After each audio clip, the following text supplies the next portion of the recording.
राष्ट्रवादी काँग्रेसमधील अंतर्गत कलह समोर आलेला आहे। सच्चिदानंद सिंह यांच्या नोटीशीमागे राजकारण असल्याचं बोललं जाते। नोटीस पाठवण्यामागे वेगळा मास्टर माइंड आहे अशी देखील माहिती सूत्रांकडून मिळाली आहे। नोटीस पाठवणाऱ्याचा शोध घेतला जाणार आहे असंही सूत्रांकडून कळतंय।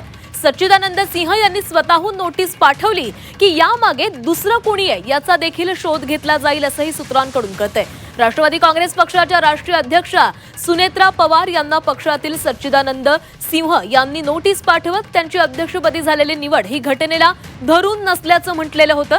सध्या या प्रकरणाची पक्षाच्या शिस्तपालन समितीचे अध्यक्ष जय पवार काय भूमिका घेणार याकडे लक्ष लागलेलं आहे। यापूर्वी प्रफुल्ल पटेल, सुनील तटकरेंविरुद्ध सुनेत्रा पवार, पार्थ पवार असा अंतर्गत कलह पाहायला मिळाला होता। याच कलहाची पुढची आवृत्ती तर ही नाही ना अशी ही चर्चा आता राजकीय वर्तुळात सुरू झालेली आहे। आणि या संदर्भामध्ये अधिक बोलणार आहोत आमचे प्रतिनिधी सीमा आढे आपल्यासोबत आहेत। सीमा, राष्ट्रवादी काँग्रेसमधला अंतर्गत कलह पुन्हा एकदा समोर आलेला आहे। सच्चिदानंद सिंह यांनी जी नोटीस पाठवलेली आहे त्या नोटीसीमागे राजकारण असू शकते असं बोललं जातंय। काय घडामोडी सुरू आहेत? नक्कीच आपल्याला माहिती आहे की सच्चिदानंद सिंह यांनी सुनेत्रा पवार यांची जी राष्ट्रीय अध्यक्षपदी त्यांची निवड झालेली होती त्या निवडीवर त्यांनी अनेक प्रश्नचिन्ह उपस्थित केले आहेत। अजित पवार यांच्या निधनानंतर हंगामी अध्यक्ष म्हणून प्रफुल्ल पटेल यांनी कामकाज सांभाळणं अपेक्षित होतं।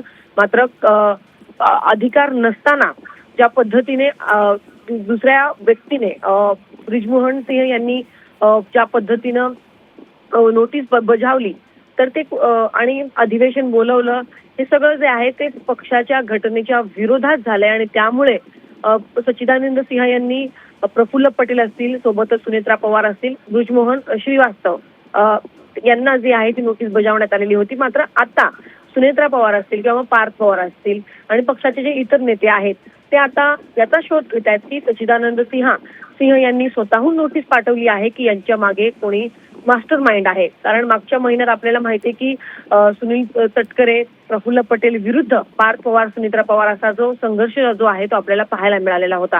अजित पवार यांच्या निधनानंतर निवडणूक आयोगाला जे काही पत्रव्यवहार सुनील तटकरे, प्रफुल्ल पटेल यांनी केलेलं होतं त्या पत्रव्यवहारावरून अनेक प्रश्नचिन्ह उपस्थित केले गेलेले होते आणि त्यानंतर अशा पद्धतीनं सुनेत्रा पवार, ब्रिजमोहन श्रीवास्तव जे सध्या पक्षाचे राष्ट्रीय सरचिटणीस आहेत आणि सोबतच प्रफुल्ल पटेल यांना या निवडीवरून नोटीस येणं ही पक्षाच्या वरिष्ठ नेत्यांना ही गोष्ट काही जी आहे ती पचत नाहीये। त्यामुळे कोण याच्या मागे आहे आणि राजकारण केलं जात आहे का पुन्हा एकदा याचा शोध जो आहे तो पक्षाचे वरिष्ठ नेते घेणार आहेत आणि नक्की यामागे कोण आहे याचा शोध जो आहे तो सध्या घेतला जाणार आहे। मात्र आता पुन्हा एकदा राष्ट्रवादीमध्ये सुरू असलेला अंतर्गत वाद जो आहे तो कुठेतरी मिटलेला नाहीये आणि पुन्हा एकदा तो पडद्याच्या मागे जो कलह सुरू होता तो आपल्याला चव्हाट्यावरती येताना पाहायला मिळत आहे।